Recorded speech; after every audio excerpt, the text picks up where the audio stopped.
નમસ્કાર દર્શક મિત્રો, આપ જોઈ રહ્યા છો સત્ય સ્વરાજ ન્યૂઝ। હવે જોઈએ અગત્યના સમાચાર। નર્મદા જિલ્લાના ગરુડેશ્વર તાલુકાના કાટકોઈ ગામમાં આવેલ પ્રાથમિક શાળામાં એક પેડ માં કે નામ કાર્યક્રમની ઉજવણી કરવામાં આવી, જેમાં નાંદોદ તાલુકાના ધારાસભ્ય ડોક્ટર દર્શનાબેન દેશમુખ સાથે આગેવાનો હાજર રહ્યા હતા। ગામ ખાતે સભા કરવામાં આવી, સાથે સાથે 10 લાખના આયુષ્માન કાર્ડ વિતરણ કરવામાં આવ્યા, પણ ગામના એક જાગૃત નાગરિક દ્વારા આયુષ્માન કાર્ડનો વિરોધ કરવામાં આવ્યો। સાથે તેમણે આક્ષેપો કર્યા હતા કે આયુષ્માન કાર્ડ હોવા છતાં રૂપિયા ખર્ચવા પડે છે। રણછોડભાઈ દેવાભાઈ તડવી। ઓકે કાકા, તમને આજે આયુષ્માન કાર્ડ મળ્યું છે, બરોબર છે? આયુષ્માન કાર્ડ લઈને તમે હોસ્પિટલ જાઓ છો, વડોદરા કે રાજપીપળા કે કોઈ બી હોસ્પિટલમાં, તો ત્યાં કેવું રહે છે તમને કાર્ડનું અનુભવ? અરે ભાઈ, અમારે સરકારશ્રીએ જે કાર્ડ આપ્યું છે, એ કાર્ડ લઈને અમે બરોડા જઈએ છીએ। તો બરોડામાં અમુક નક્કી કરેલી જ હોસ્પિટલો હોય છે, અને અભણ અને અભણ માણસો ત્યાં એ હોસ્પિટલો શોધવામાં જ એમનો ઘણો બધો ટાઈમ વીતી જાય છે। અને ઘણી વખત એવું બને છે કે આ કાર્ડને કેટલીક હોસ્પિટલો એક્સેપ્ટ કરતી નથી, અને એક્સેપ્ટ કરે છે તો એ દર્દીના પ્રાથમિક બધા જે દર્દના અંગેના બધા રિપોર્ટ કરે છે, અને રિપોર્ટ કરાવે છે એ પૈસા દર્દીને ભોગવવા પડે છે। માનો કે MRI કરાવે તો 4000 થાય, પછી લોહી તપાસ કરે તો 2000 થાય, વળી બીજું કંઈ તપાસ કરે તો તેના થાય, ફોટા પાડે તો મિનિમમ 10,000 રૂપિયા દર્દીના જાય। પણ જ્યારે બધા રિપોર્ટ ડૉક્ટરો ચેક કરે અને પછી એમ કહે કે ભાઈ આ દર્દીને કશું થયું નથી, અને અમે ટ્રીટમેન્ટ લખી આપીએ છીએ, આ ગોળીઓ તમે ઉપયોગ કરજો, અને આ ગોળીઓ પીજો, અને 15 દાડા પછી તમે અમને બતાવવા આવજો।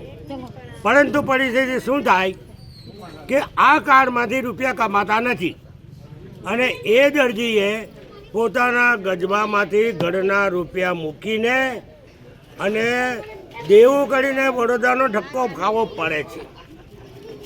માટે મારી એક વિનંતી છે, બરોડા શા માટે જવું પડે?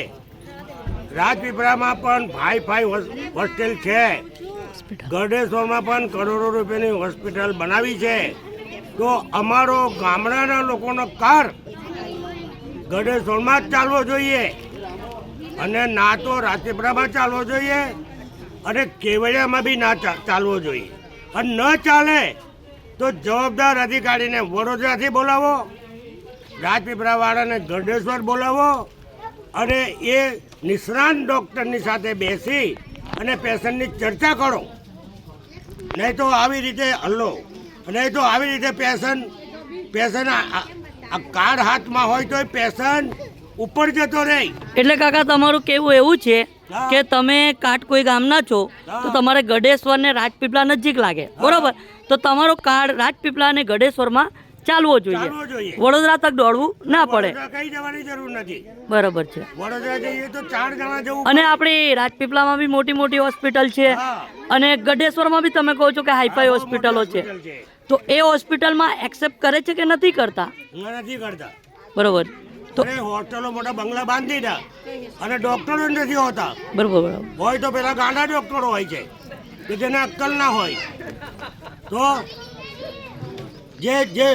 જેનું દર્દ આંખનો ડૉક્ટર હોય તો એને પોતાનો ડૉક્ટર બતાવી દે, આંખ કેવી રીતે સારી કરે।